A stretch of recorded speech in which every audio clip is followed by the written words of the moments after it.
আল্লাহর ঘরে গেলাম, কথাটা মাথায় রাখবেন একবার, আল্লাহর ঘরে গেলাম, এটা গামছা। 17 টাকা সূরা আরাফের 31 নম্বর আয়াতে আল্লাহ বলেন, ইয়া বানি আদম খুযু যিনাতাকুম ইনদা কুল্লি মসজিদ। হে আদম সন্তান, প্রত্যেক নামাজের সময় তোমরা বেশভূষা ধারণ করো। সমাজে কিছু মানুষের বিয়ের বাড়িতে অনেক সুন্দর পোশাক পরে যায়, মেয়ের জামাইয়ের বাড়িতে অনেক সুন্দর পোশাক পরে যায়, মসজিদে কোনো মতে গরমে গামছাটা গলায় দিয়ে চলে যায়।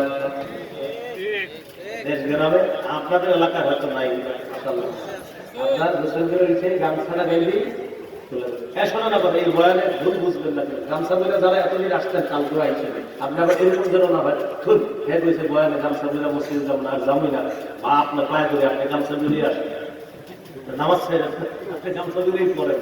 বাকি আপনার প্রতি আমাদের আপনার গামছার পরে গেঞ্জি করে, গেঞ্জির পরে মানবেন না, কিন্তু আপনি নামাজ ছেড়ে দিয়েছেন না।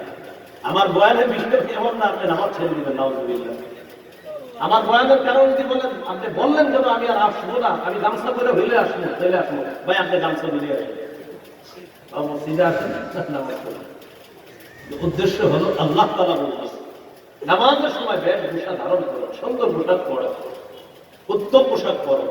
বুঝাইতে চাইলাম বের বাড়িতে কত সুন্দর পোশাক পরি, উত্তম পোশাক, কোথাও বেড়াতে গেলে কত সুন্দর পোশাক পরি, আল্লাহর ঘরে গেলাম, কথাটা মাথায় রাখবেন একবার, আল্লাহর ঘরে গেলাম, এটা গামছা। সূরা বাকারা 149 নম্বর আয়াতে আল্লাহ বলেন, ফাওয়াল্লি ওয়াজহাকা শাতরাল মাসজিদিল হারাম। আপনি আপনার চেহারা কিবলার দিকে ফিরান। 17 মাস 18 মাস বাইতুল মুকাদ্দাসের দিকে ফিরে রাসূল সাল্লাল্লাহু আলাইহি সাল্লাম নামাজ আদায় করলেন।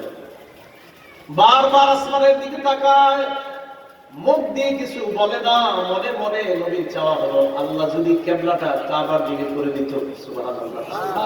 নামাজ পড়তেছে বাইতুল মুকাদ্দাসের দিকে ফিরে, কিন্তু মনে একটা ইচ্ছা যে আল্লাহ যদি কিবলাটা কাবার দিকে করে, কিন্তু বলে না মুখ দিয়ে, খালি এমন করে তাকায়। আল্লাহ কোরআনের আয়াত নাযিল করে দেয়, কদ নারা তাকাল্লুবা ওয়াজহিকা ফিস সামা।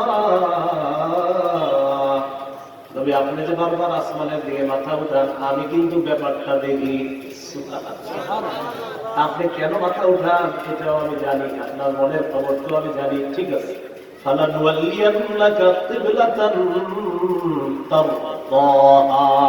আপনি যেটাকে কিবলা হিসাবে চাইতেছেন কাবা, আচ্ছা আমি অচিরেই এই কাবাকেই কিবলা করে দেব। সুবহানাল্লাহ।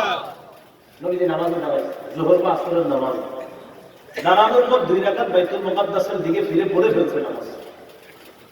জিবরিল আমিন আয়েশা বাস বাকি 2 রাকাত কাবার দিকে ফিরে, সুবহানাল্লাহ, কিবলা পরিবর্তন হয়ে গেছে। 17-18 মাস পড়ছেন, এই মুহূর্তে ফিরে যান।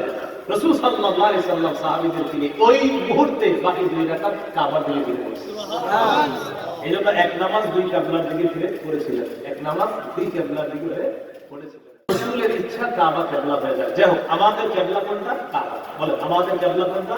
কাবা। আমাদের কিবলা কোনটা? কাবা। কিবলামুখী হওয়া এর একটা শর্ত, এটাও নামাজ কায়েম করা। ইন্নাস সালাতা কানাত আলাল মুমিনিনা কিতাবাম মাওকুতা।